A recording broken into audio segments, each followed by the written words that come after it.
Hello and welcome to the Big Yearning podcast, released alternate Mondays at 5 p.m. UK time. We are two life coaches who really enjoy meaningful conversations about big questions.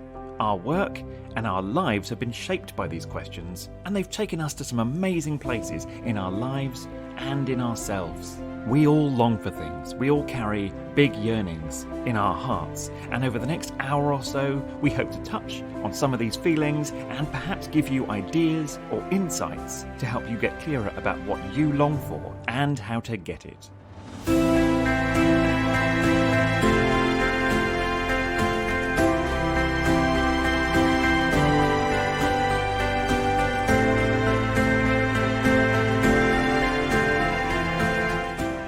Hello everybody and welcome to the Big Yearning podcast. This is episode 20. My name's Alexander and I'm the one who focuses on determination, strength and growth, but I do tend to overlook being present in the here and now. And my name is Neil. I'm the one who most of the time is pretty calm and centred and mindful, but sometimes I can be somewhat avoidant and not get things done. That's my challenge. Thank you so much for joining us today on this, our 20th episode. If you've been with us since the beginning, then thanks so much for sticking with us. We hope that we've been able to stir up your mind and give you interesting insights and things to mull about. And if you're just joining us for the first time, or if you've just joined us recently, then welcome on board. It's really exciting to have you here. We absolutely thrive on the interaction with our listeners when they tell us what they've got out of an episode, when we're coaching and one of our clients says, "Hey, I was listening to that bit in your podcast and it made me think this." And when we get comments on our social media accounts, we've got a Big Yearning account on Facebook and one on Instagram. When people put in comments there about things that they've enjoyed, things that they've got something out of, or topics they'd like us to talk about, then that's just really exciting for us. We love that. We love interacting with you guys. So thank you so much for tuning in. I love to think about what you might be doing while you're listening to this. I know some people listen while they're doing the washing up. Some people listen while they're in the car. What do you tend to be doing while you're listening to Neil and I ramble on about whatever our topic is that week? We would love to hear that too. So drop us a message and let us know, what do you do while you're listening to the Big Yearning podcast? Today we're going to be talking about toxic positivity and some of the darker sides of the self-help world. But before we do that, as we do every time, we're going to do our check-ins. This is the way that Neil and I keep this human, keep it real, keep ourselves accountable. We regularly have check-ins outside of this a few times a week. Neil and I and some other people have a call and we have a check-in together. So we like to begin the podcast with this. Neil, would you like to kick us off with your check-in? Yeah, sure, Alexander. I'm feeling pretty well. It's always nice when this 2-weekly podcast recording slot comes around. It's always lovely to do it with you. I've been enjoying the sun. We've had a few sunny days here in Frome. And that gives me the opportunity to get out into the garden and put up trellis and prune back roses and all that sort of middle-aged bloke gardening sort of stuff that I do. But I really love this time of year. It's like I go out into the garden each day and I see new little bits of growth happening, and it's really, really exciting. And then in about 4 or 5 weeks, it all just kind of suddenly takes off in a big splurge of kind of green and other colours, which is really, really nice. I really, really love my garden. When me and my partner moved here, we didn't really intend to have a big garden, but we found one. And my partner has never been a really big gardener. And I haven't really, but I've really kind of leapt at the opportunity to kind of have this space which I can make like another outdoor room and all beautiful. Really, really makes my heart sing. So that's been good. What else is going on? I've been undergoing somewhat experiencing quite a bit of upset and sort of sadness at this last week or so, mainly around this thing about the family home, the house that I grew up in, leaving the family now. I checked in about this last time. So the house left the family on Saturday, just gone. And that's brought up some sort of challenging sort of feelings and emotions from childhood. So I've been on a bit of a kind of up and downer over the last week or so. And what that's made me think about is about my general state of balance. How balanced am I? And it made me think of from the kind of Buddhist world, there's this notion of equanimity. And equanimity I once heard described as equal nearness to all things. And the way I interpret it is in the midst of my up and downness, when I'm kind of down, not getting so dragged down and believing everything about that, having an understanding that, oh, this will pass, it will change. This particular down period doesn't define all of who I am. The particular perceptions and thoughts I'm having at this time, don't define all of who I am. So it's trying not to get dragged down into that in a disproportionate kind of way, while letting the feelings of sadness or whatever they might be there and flow. And then at the other pole of this, when good stuff happens, enjoy the joy of the moment. But what I notice is that I can get really pulled into a kind of agitated, anticipatory sort of future stance. It's like I'm wanting stuff to happen that hasn't already happened, and I find it really difficult to kind of stay centered and grounded. Now, that doesn't mean not enjoying things and not getting excited. It's for me, it's about the line where enjoying the joy of the moment kind of sort of crosses into that, like I say, a kind of agitated sort of like, oh, I want things to happen now. I want things to happen now, because when that happens, I can get really ungrounded, untethered. I get a headache and I sleep really badly. And, it just has this really bad kind of knock-on effect. So I'm kind of contemplating and working with in a very real way at the moment this thing around balance and equanimity, and not trying to get too pulled to either poles of that spectrum. So that's my work of the moment, so to speak. And that's me for today. Lovely, thank you, mate. I am also very much affected by the seasons. Here in Brighton, the sun has been out for the last few days, and it's felt very much like an early spring. When I say we, I'm lucky enough to live by the sea in Brighton. My flat looks directly out onto the sea, and as I look down, all Brightonians are out, if they can be. It is full sunshine. The wind is still bitingly cold, but the sun feels like summer, and I think we're all really looking forward to summer, the lockdowns being over, things beginning to return to something like our normal lives.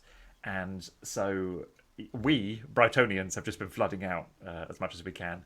Still trying to social distance as much as we can, and getting nowhere near the social contact that we'd like. But just being outdoors a lot, it's been really lovely. It's been a little bit like the tree putting out its first shoots in spring, or some kind of furry creature stirring in its den after a long time in the dark. I just have this sense of reawakening, really. That's kind of the big theme for me at the moment, I would say. Just beginning to look at plans for the year. When am I going to be going back to coaching in person? What little holidays and adventures might I be able to go on? When might I be able to see my family? My family are down in Plymouth, and I haven't seen them since last summer, in between two of the lockdowns. So I miss them very much, and I'm really looking forward to being able to get down there and seeing them again. And with this reawakening, I'm really kind of getting a sense of wanting to reignite my entrepreneurial spirit. I'm a big believer in the entrepreneurial approach and the kind of striving, ambitious, continuously pushing, being able to hold and create a concrete vision and then making it happen, and the reality of that being borne out by whether your business is a success or not. I really appreciate the rigor of that. There's a phrase that Mac, the founder of Embercombe, who Neil and I both know, he has this phrase that you have to learn to love the battle. And in my book, I talk about peace only being found in the storm. And it's got to do with instead of being committed to peace and security and safety, and that being the number one goal in life, it's allowing struggle and difficulty and a certain degree of suffering to be a good thing, to embrace that, to love it, and throw yourself into the struggle. And I love the side of me that comes alive when I come back to that. I love reconnecting with the idea of being bold and brave and terrified and yet continuing anyway. So I'm really trying to focus on that, and just looking at making some ambitious plans for my business this year. So that's been big for me. And the other thing for me is that amidst all this, being the creature in the den who's stretching and then beginning to kind of walk back out into the light, I put on a lot of body fat over the winter lockdown. I got quite fat. I got the fattest I've ever been in my life. And it's not okay. It's not cool. It really is a physical manifestation of the way that I have been over the winter. And so I have taken control of that as well. I am tracking numbers like crazy. I am exercising. I'm getting into my body. I'm enjoying what my body's capable of. And I want my body to be a manifestation of the way that I feel and the way that I love my life. So I am I'm working to get rid of that body fat, start building some more muscle, and get back into training. I'm so looking forward to the gyms reopening in April. That is a real light at the end of the tunnel for me. So, I think that's my check-in for today. Thanks, Alexander. Okay, we're going to move on to our topic now. So our topic for today is toxic positivity. Neil and I line up our topics quite a long way in advance. So when people get in touch with us and they say, "Hey, could you talk about this topic?" As indeed Richard, if you're listening, hi Richard. Richard has asked us to talk about death and dying, and we will be doing that in a few episodes' time. So thank you for that. And if there's anything you listening to this would like us to talk about, then do get in touch. Our topic for today, as I say, is toxic positivity and perhaps the dark side of the self-help world. Neil and I have, as ever, gone off and done our research and we've done our reflection and we've had a couple of big chats about this. So we've got quite a lot of stuff we want to kind of get through. Neil, where does this begin for you? Where do you think we should start this conversation? I think, Alexander, it's a bit of a cliche, but start at the very beginning. And what I mean by that is I was really struck by how do we get to be in this state of toxic positivity? Where did it originate? Why is it that in our daily lives people go around and say, cheer up, it might never happen, or don't worry, be happy? And so my first starting point was to look at the origins of this, I suppose. So delving into a bit of research, I came across a quote from Abraham Maslow, one of the founding fathers of the humanistic psychology movement. And he wrote this in 1954. And for me, I'll say a bit about this afterwards in terms of how I think it's quite instructive. He said back then, "The science of psychology has been far more successful on the negative than on the positive side. It has revealed to us much about man's shortcomings, his illness, his sins, but little about his potentialities, his virtues, his achievable aspirations, or his full psychological height. It is as if psychology has voluntarily restricted itself to only half its rightful jurisdiction, the darker, meaner half." So that's Abraham Maslow writing in 1954. And I agree with him in many ways, actually. The way I interpret what he's saying there, as someone who spent 20 years and more working in psychiatry, in psychology, there is a trend within mainstream psychology to look at things as though people are broken and they need fixing, to look at things through a pathology-based lens. So I have a lot of sympathy in what Abraham Maslow is saying there. And you could argue that a lot of the thrust of the kind of humanistic psychology movement corrected that balance a little bit. And then fast forward to the late 1990s, and this idea is picked up again by a guy called Martin Seligman and his colleague Michael Csikszentmihalyi, who started the positive psychology movement. So a kind of more recent movement to try and look at things like what is it that make people successful and happy. So focusing on those kinds of things. And again, I think in many ways this is a very kind of laudable and understandable kind of trend that redresses this balance, this propensity for a lot of psychology and the psychological sciences to be quite pathology based.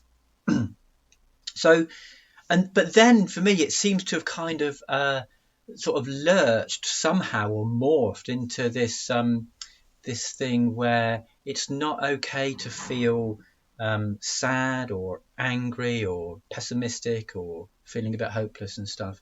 So I just had a few wondering out loud questions, really, Alexander, about how we've got into this state.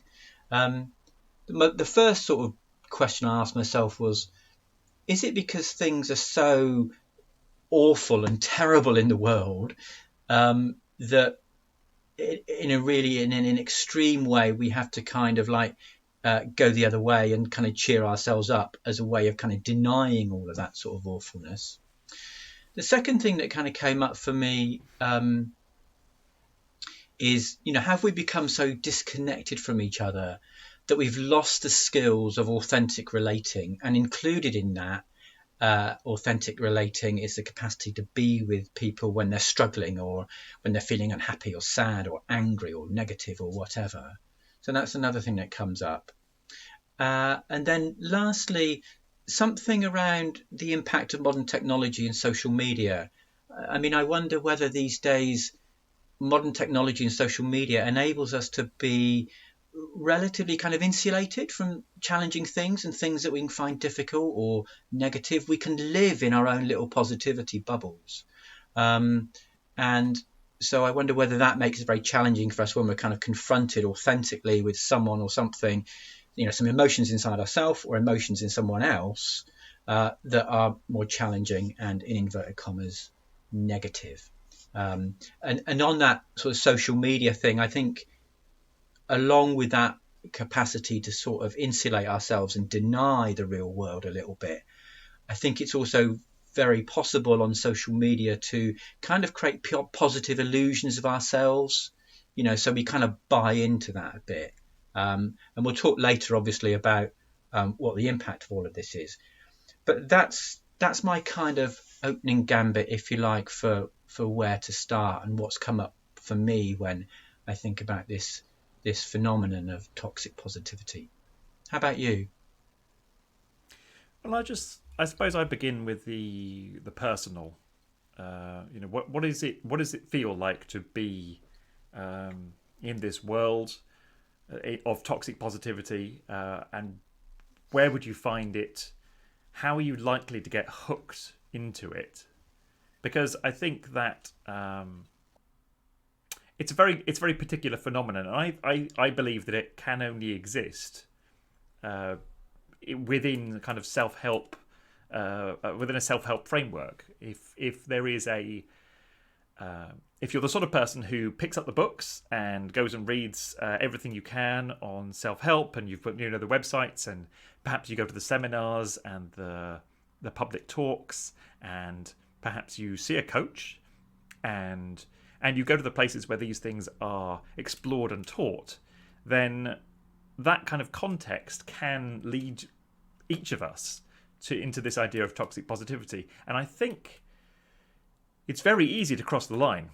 So I think there's kind of a spectrum where at one end there is genuine striving and pushing yourself and hoping to better yourself and hoping to be have a really clear vision and direction and try and capture good feelings, to try to stoke up happiness within us and try to have a happier and more fulfilling and more joyful life. I think that's at one end of the spectrum, and at the other end, there can be this total shutting down of everything that isn't positive.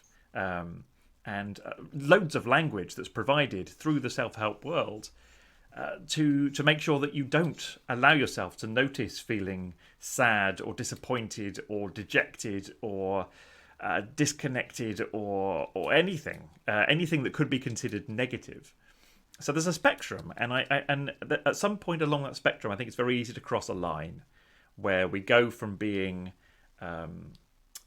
genuine, authentic, having a real connection to who we are and what we're experiencing, and yet hopeful and focused and driving ourselves. And at some point we cross a line where certain things are shut down and certain things aren't allowed. I remember in my years at Embercombe, and what I'm about to say is said without any judgment at all.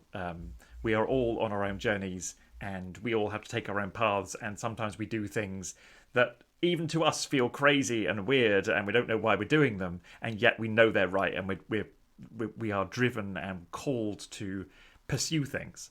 I think it's really important to play around with things that are weird and kooky and unfamiliar to us. That's absolutely essential. So there's no judgment in what I'm about to say. But in my time at Embercombe, and there would be this constant flow of people coming through the gates. So maybe they were doing courses, maybe they were volunteering and staying there for a while, and you would be able to pick out certain people. And there's a very, very crude generalization. It was generally younger women and middle-aged men. And they would be on a ongoing quest to improve themselves.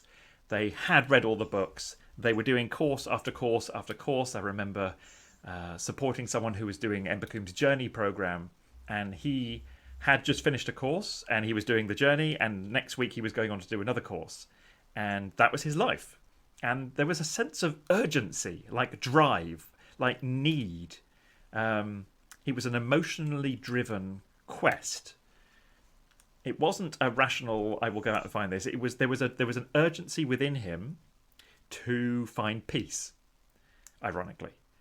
And I think that it can be so easy if you wake up one day and you realise that you've lived your whole life one way, and you'd like to do some work to shift your personality, to shift your identity, to shift your responses to things, to change your job, to change your relationship, to build new connections with people, to find a new friends group, and you start throwing yourself into that world where new things become possible.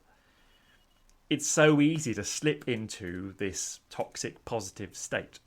So whoever we are, I think it's a risk for us. It exists out there. And I was only kind of made aware of this phrase toxic positivity a few years ago. I saw it as a meme on Instagram, and it was a series of phrases. If you Google toxic positivity and you look in the images bit, you'll see these memes. And there's sort of a list of phrases on the left, there's a list of phrases on the right. Toxic versus supportive and real phrases.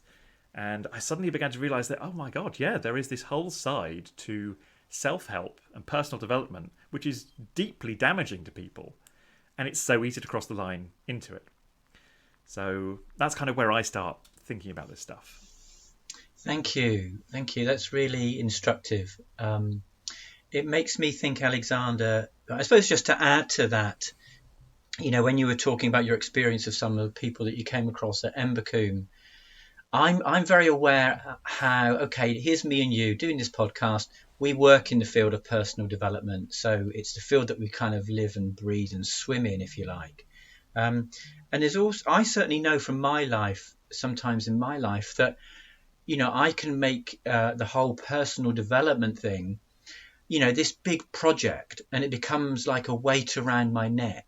It becomes something that I kind of drag around behind me, and, I'm giving myself a hard time because I'm not improving myself, whereas actually at those moments it might be better just to kind of chill out, sit back, have a cup of tea, go and sit in the garden and kind of step off of that treadmill of continuous self-improvement, continuous self-betterment. I think one of the things I'd really like to kind of say here is for people just to be really, really aware of that, really mindful. So like, and again, you've talked about a kind of line which can be crossed. So, in terms of kind of being more content, being more happy, gaining a greater sense of belonging, a greater sense of fulfillment in what you do in the world. Of course, that requires a degree of determination, of striving, pushing on through sometimes. And there will be times when that pushing on through will feel like too much. That striving will feel too stressy. So there's a real discernment required here to sort of just drop things or take a step back when you notice that side of things. I think it's a really important thing to be aware of, and really tricky and really slippery, because we do live in a culture, I think, where actually I think the whole self-development movement has become very kind of mainstream. I mean, you talked about it, you come across this stuff mainly in self-development circles, and when you said that, I thought, well, yes, and it's become very mainstream. So I was in my local co-op supermarket yesterday and just queuing up and glancing at all the magazines, and all the kind of popular magazines, the lifestyle ones. There's always a banner headline about 20 positive things you can do to improve your life, or whatever it is, and it's kind of like, so it's seeped into the culture. So it's all around us. So hopefully, me and you, in talking about this, we can unpick it a bit and see what's helpful and see what's not helpful. Yeah. Yeah, absolutely. I remember seeing an article. This was in the days of Tony Blair being Prime Minister, and it was that he had begun using some self-help language. He used to talk about drawing a line under things and moving on. And that was a phrase that came from, originally from self-help. And one of the presidential candidates for the last US election was a life coach. Okay, I didn't know that. Her approach, and the language that she used during the debates on stage was markedly personal development focused, and strikingly different from the zealous, rigorous socioeconomic language that everyone else was using. So, yeah, I completely agree. It is becoming more mainstream.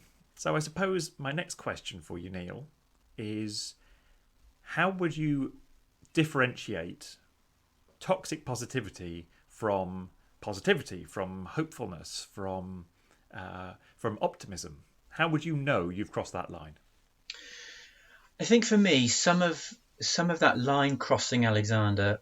Well, the first thing I think about is when you notice that you are either denying feelings in yourself, or suppressing them, or pushing them down, or that you're denying those feelings in someone else and you don't want to hear them.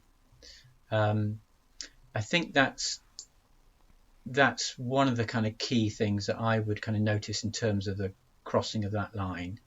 And also, a more subtle expression of that is when you notice that you might also be minimizing emotional states in yourself or others. So that might be a little bit more subtle than kind of complete and outright denial. The other thing I would say, Alexander, is I think it's absolutely okay if you're struggling, you're facing something that is difficult, that is negative, or whatever, however you want to call it. It's okay if you park that, if you temporarily put it down in order to get on with something else. So that's a conscious putting to one side, putting something down, parking it, and then you come back to that thing later. I think that's okay within the realm of trying to kind of stay positive in the moment around something that you're doing. I think it becomes problematic, and that line from ordinary hopefulness and optimism to toxic positivity gets crossed when that becomes a long-term pattern of avoidance. So if you notice yourself continually doing that, then for me that's a red flag around something which is, like I said, a bit more patterned, a bit more almost like a habit that is forming, that you're really looking to avoid negative things across the board. Yeah, those are the couple of things that come up for me. How about for you? Yeah, I completely agree with you. I think it's got to do with long-term patterns of behaviour, avoidance in the long term, and suppression and squashing. If you follow self-help, personal development accounts, for example, on social media, and you see a lot of memes popping up, then you'll see phrases like good vibes only, never give up, just be happy, see the good in everything. And these kind of things they're great. I mean, in the moment, especially if you're having a crap day or you're low or you need to get something difficult done. If you're walking into a meeting and you've got to give a presentation and you're scared and perhaps you feel low, perhaps you had an argument with your partner that morning, perhaps one of your kids is unwell, you're feeling a bit unsettled, you're going to have to park those feelings in order to do a good job in that presentation. That is life. That is inevitable, and that is important. It's important to be able to switch on positivity, switch on optimism and hope and drive and dynamism. That is self-control, and that is an important skill. But we're talking here about crossing a line into a long-term pattern of choices and behaviour, and ultimately into squashing and not allowing. So not allowing in yourself, not allowing in the other. The duration, I think, is very much, it's down to you to notice that. If you go a couple of days where you choose to be on and positive and focused and happy, and that's a thing you're striving for, and you're just trying to bring yourself back to joyful things. I mean, I've talked in the past about my affirmations, my morning affirmations, and one of my core affirmations is, I am happy with what I have. And it is kind of a stock taking of all the blessings that exist in my life and all the amazing things that exist around me, and all of them trigger joy for me. I don't consider having an affirmation like that to be toxic positivity, because I will then go on and allow other things to be, and I'll allow things to flow. I think one of the interesting things, Neil, for you and me, is that we sort of came to this self-help world as outsiders. Would that be fair to say? I think so, yeah. Yeah. Neil and I didn't discover self-help as in its purest form. Read some of the books, perhaps go to a talk or a presentation, and then think, "Hey, I want to get into this." We didn't have that kind of fire lit.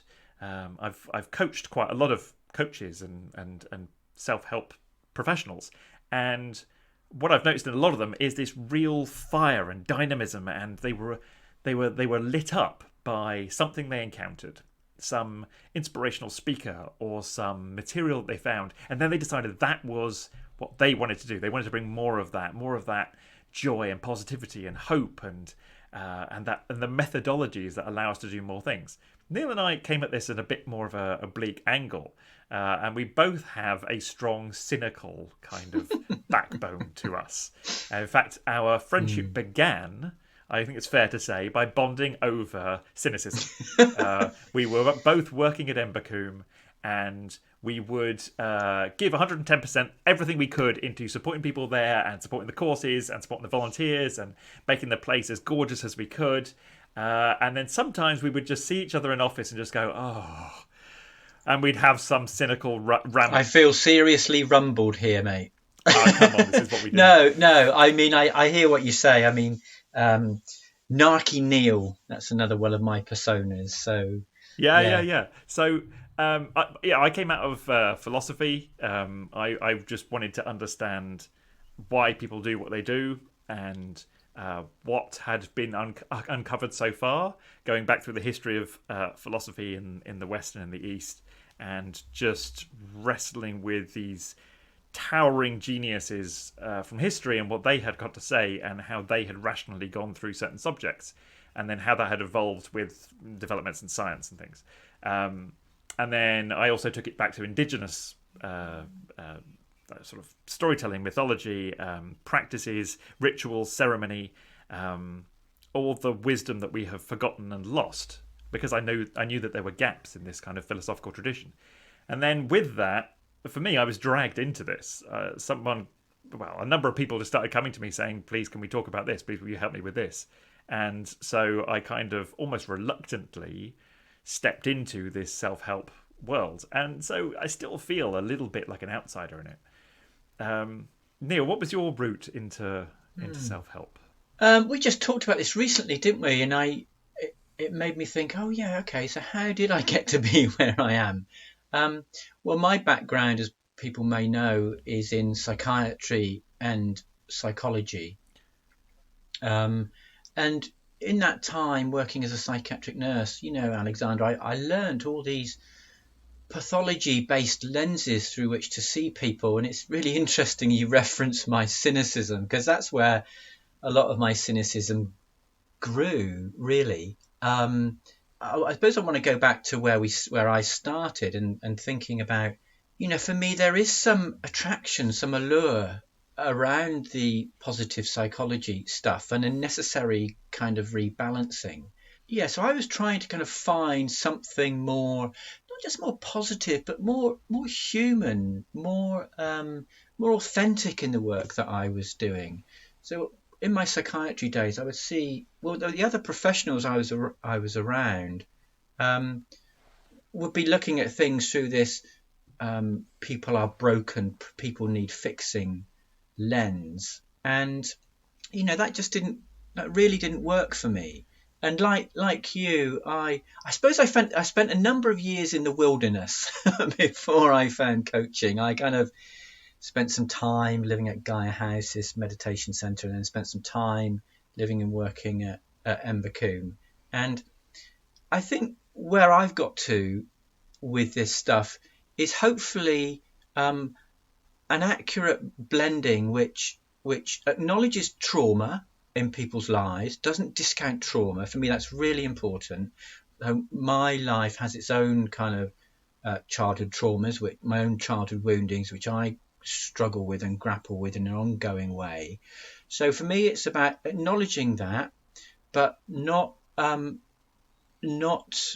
allowing that to become a self-fulfilling prophecy, or determining wholly who I am.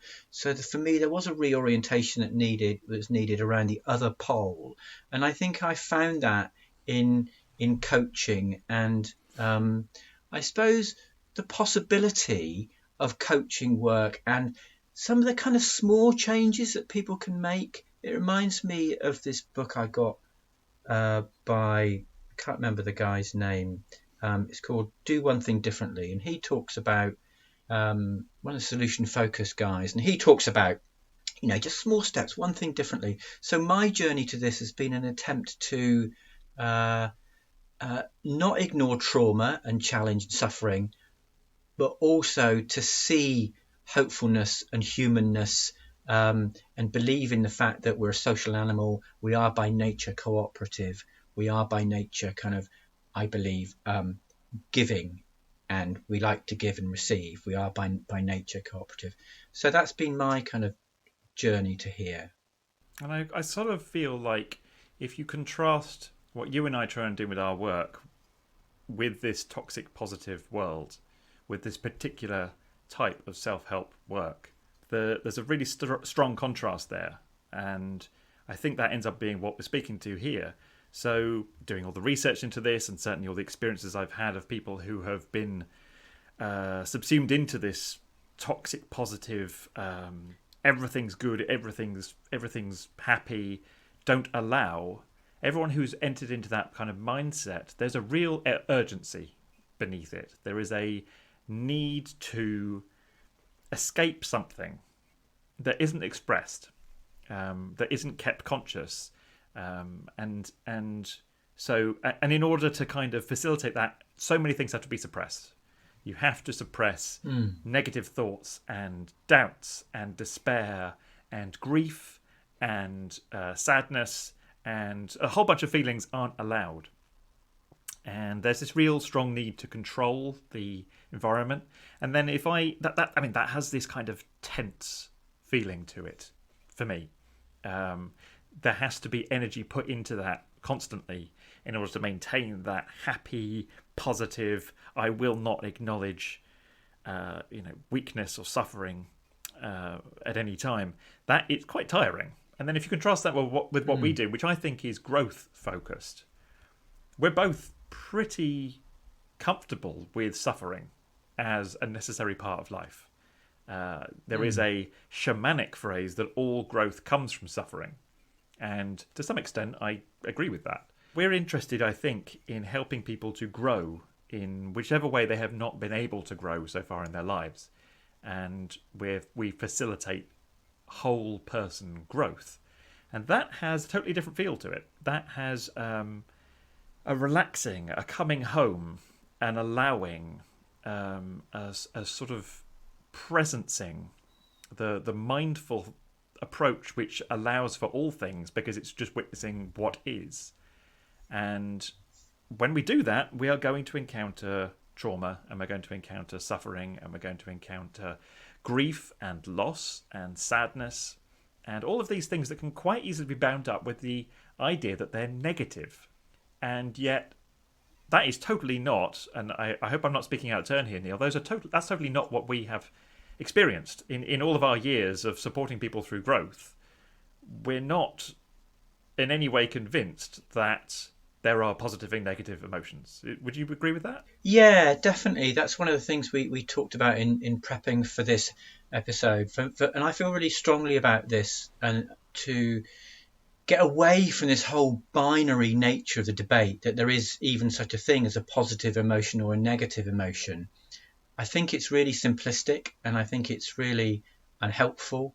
It doesn't allow for any kind of shades of grey, any in-between spaces. The way I kind of prefer to see emotions is like, okay, I'm having this emotion, I've experienced some sadness, some anger, some joy, some fear. What might I learn from this? This is with me right now. How might it instruct me? How might I grow from this? What am I being prompted to do? How am I being prompted by these emotional states to act in the world right now? We did an episode, I think it was episode 13, on anger. And we talked a lot about anger being used in the service of getting things done, and really importantly in terms of setting boundaries. So, for example, knowing where I end and someone else begins, for example. So that is a stereotypically what people might call a negative emotion, being used to good end.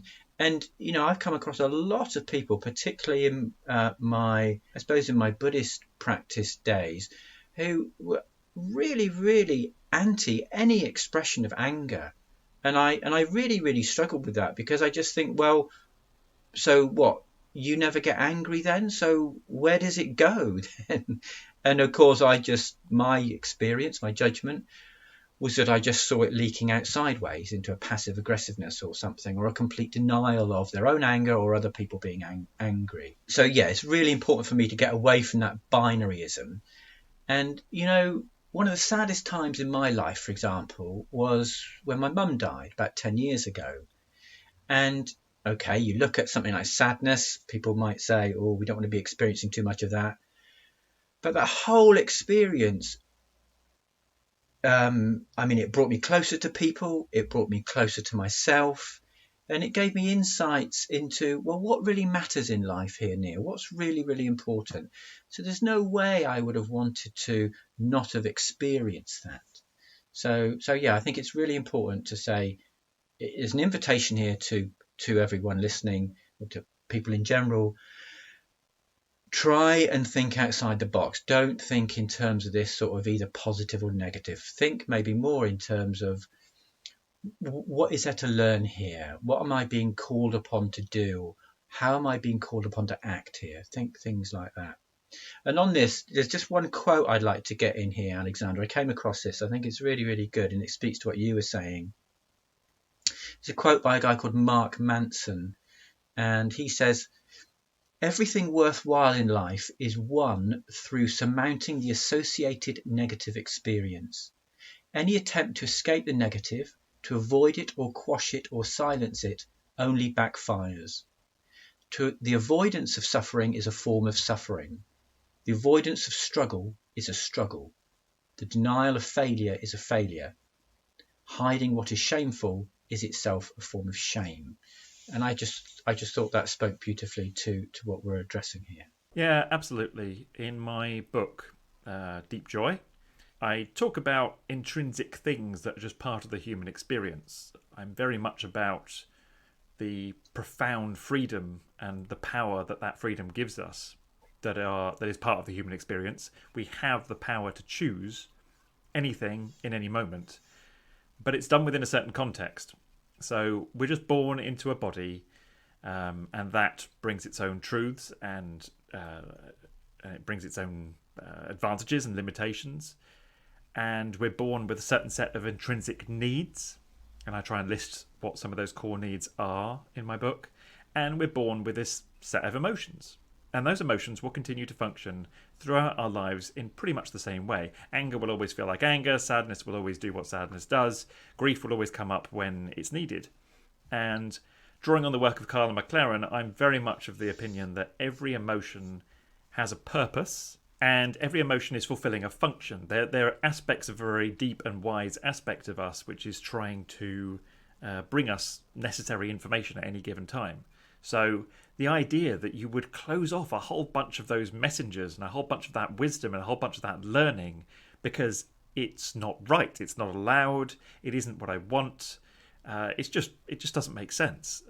The alternative journey that I recommend and that I think Neil and I do in our work is a full person understanding, just to go into these places with compassion and a lack of judgment, and to investigate them and just to understand what is the landscape here, what is actually going on, and just it's okay.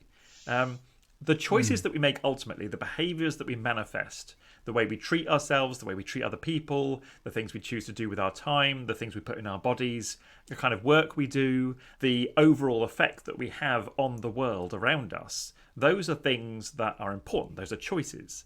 But in terms of what's going on inside of us, it has to begin with just an open-hearted exploration and allowing. And I think that is this tension that I was talking about earlier, that within the toxic positive, relentlessly happy aspect of self-help, which, it's got to be mentioned, is worth something like $13 billion a year to the people who are peddling it. That whole approach, it just feels tense. It feels like a not allowing. It feels like there's a whole side of me that I should just shut off and shut down, and that will hamper growth.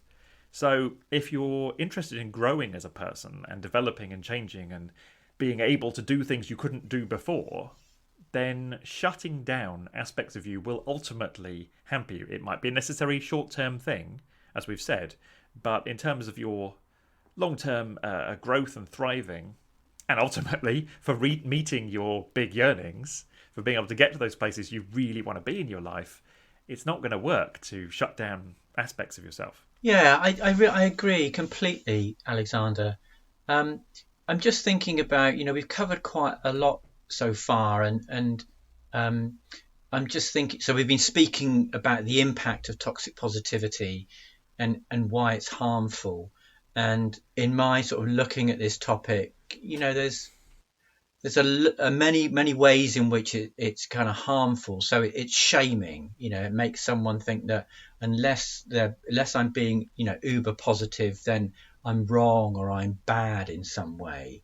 And I came across work by Brené Brown, who you've certainly mentioned before, and she talks about how the energy source of shame is silence, secrecy, and judgment. So in other words, where there is hiding, secrets, and denial, shame is usually the driving force behind that. So clearly, if we shut people down, then we shame them, we make them wrong, and we cause shame and guilt, and we do that to ourselves as well.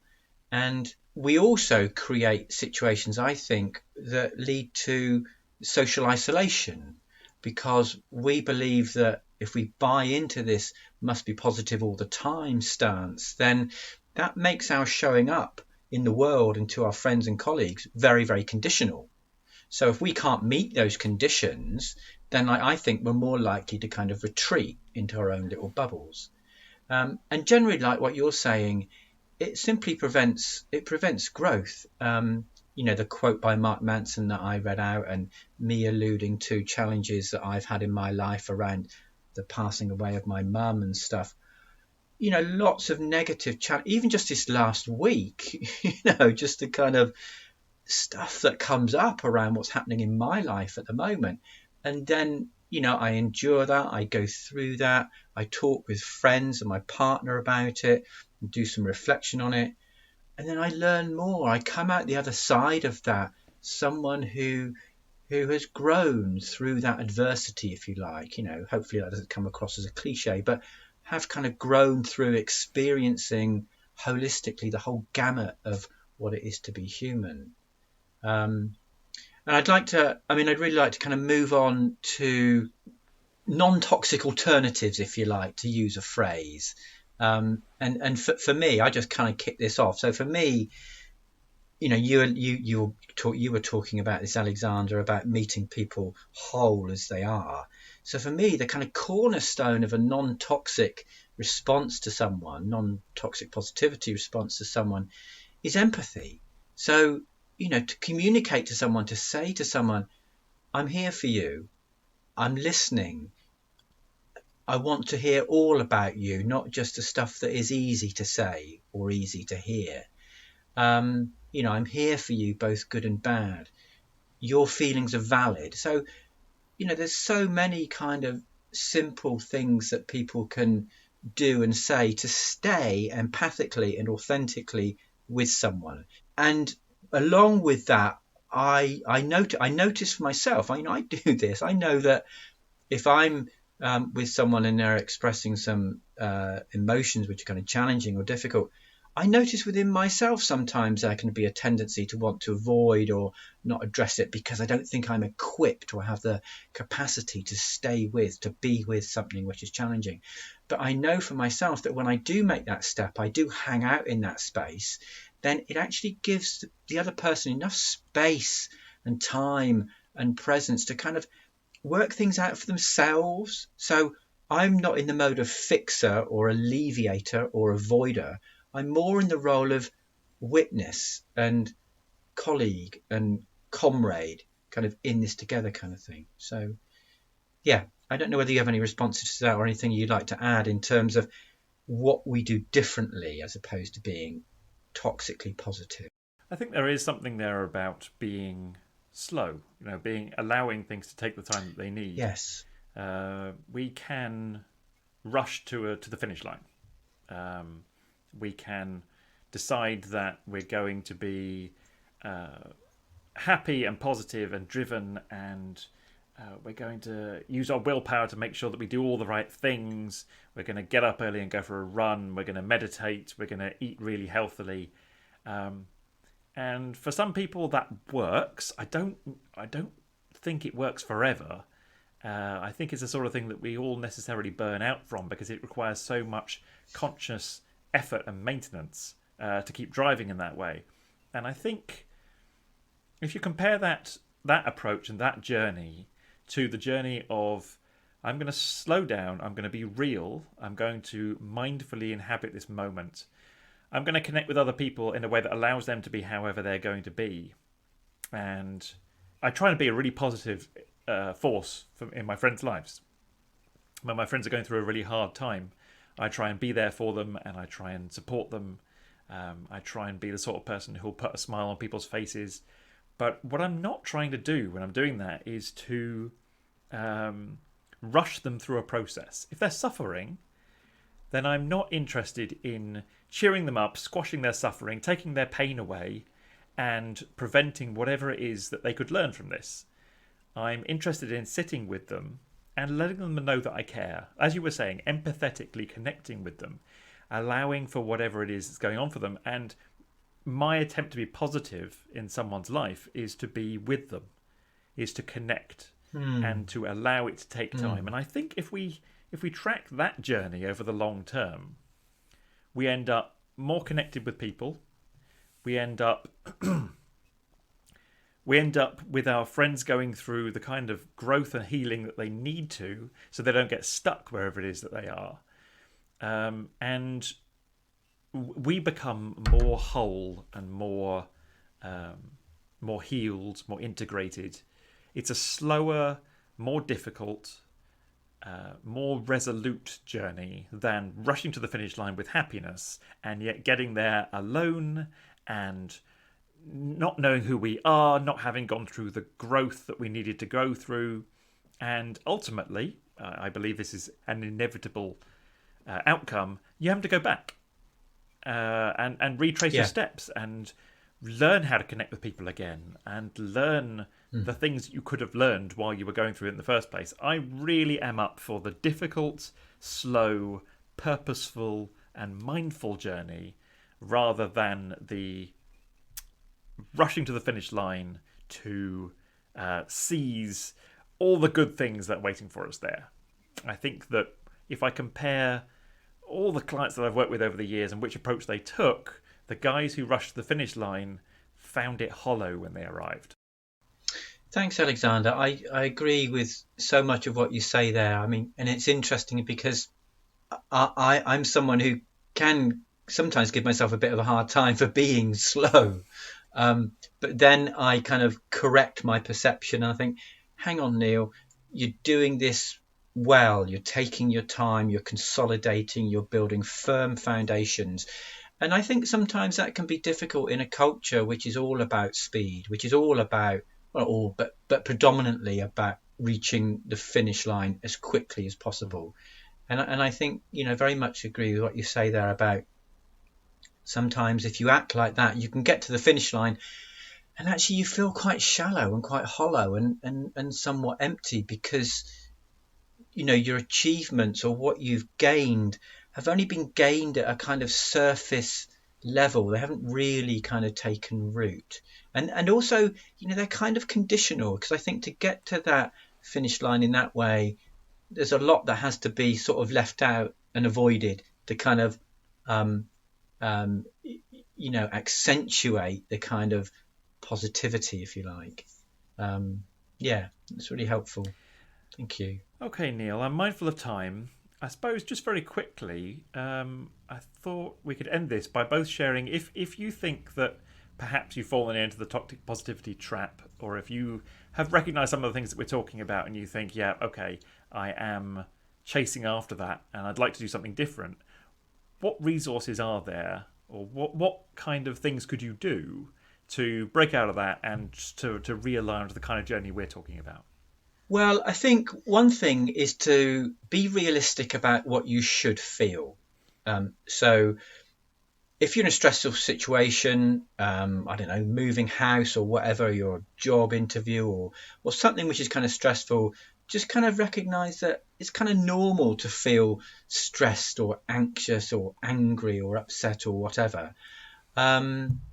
And not to expect too much from yourself in those situations, but know that it will pass. So there's something, be realistic, like what you've been saying. Suffering and pain and agony and turmoil and hopelessness, they're kind of normal. That's kind of part of the human condition. So acknowledge that those are likely to come up, and that's kind of normal and to be expected. I think also it's okay to kind of feel more than one thing at a time. So like if you're facing a challenge, it's possible to feel kind of nervous and anxious about the future, but also kind of hopeful that you will succeed. So again, that's just an example of moving away from this binariness.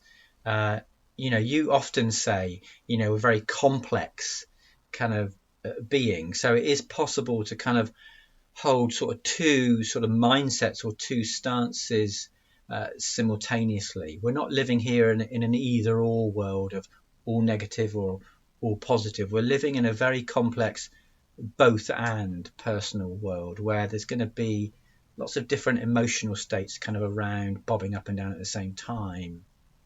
And I think also, get used to kind of practicing this with other people. If you notice with friends and colleagues that you lurch towards a kind of fix it positivity, like, oh, don't worry, it is what it is, it could be worse, everything will work out in the end, just try and stop yourself there and just try and be with your friend or colleague or family member in a way that kind of gives them a bit of space. So again, just more mindfulness, slow things down like you were saying, and just play around and see how that can change the whole energy of the dynamic between you, how it can change the other person in terms of them understanding themselves more or getting through the kind of difficulty that they're getting through at the moment, or putting it in a different perspective, or like I said, understanding it. So those would be some of the things that I would encourage people to do, and I include myself in that because like I said, sometimes I can slip into this stuff. It's not always easy being with people or being with yourself if challenging stuff is going on. So I try and apply this stuff to myself too. So that's me, those things. Yeah, I would just add to that, I guess, beware quick answers and easy answers. If you encounter anyone who says that they have the answer, they have a simple solution, this one weird trick which will solve everything, then just be pretty dubious of that. When I used to run a therapy centre, I used to interview therapists who wanted to work there on a regular basis. And I had a rule that anyone who said something like, hey, we fix people just like that, and they clicked their fingers and they felt, they really believed that what they did sorted someone out 100% straight away. I never hired them. I never let them work there. It was a sign to me that there was something deeply unsound going on in this approach. So be suspicious of the easy answers, the quick answers, anyone who says that if you just do this very simple thing, it will solve all your problems. And go looking for the stuff that allows you to unpick the really murky, complex interactions and behaviours and processes that are going on inside you. So the work of Brené Brown, the work of Carla McLaren. You can pick up my book. My book is written to be kind of a gateway into a very broad world. So that can be an interesting place to start. But yeah, just go looking for those kind of influences. Things that grapple with the real and how hard that is, and not people who offer straightforward, simple answers. I would very much echo that. Last thing I want to say on that is that if you take this phrase, and I must acknowledge I really, really don't like this kind of toxic positivity phrase, happiness is a choice. Really, really dislike it personally.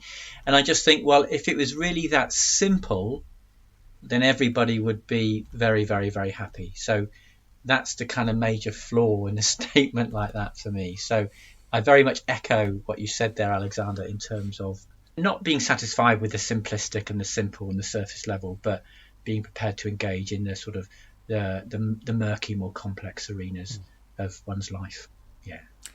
Great. And on that murky note, we'll have to leave that topic. It's ended up being quite a long episode. Whoever you are listening to this, I hope that you've got some useful stuff out of that. I hope it was interesting and engaging for you. If you'd like to get in touch with us, and we do love to hear from you guys, if you either want to talk to us about the podcast and give us some feedback, or ask for us to cover a particular topic, then there's the social media accounts again. So if you go onto Facebook and search for The Big Yearning, give us a like and leave a comment. Let us know what you think. Ask us to cover something, or find us on Instagram, again, The Big Yearning, and leave a comment there. If you want to get in touch with us personally, then we have different ways of doing that. So Neil, if people want to talk to you, how do they get in touch? Best way to get in touch with me is through my website, Alexander, and that is www.coachingforlifefroome.co.uk. Brilliant. Okay. And if you want to get in touch with me, then you can go onto my website, which is deepcoaching.co.uk, and you can either book a consultation with me there or drop me a message. And as I say, we love to hear from you guys. So that's us this week. Thank you very much for joining us. And next time, we will be covering the topic of developing willpower. Until then, in a fortnight's time, we'll say cheerio. Thank you very much for joining us, and goodbye. Thank you, everyone. Cheerio. See you next time.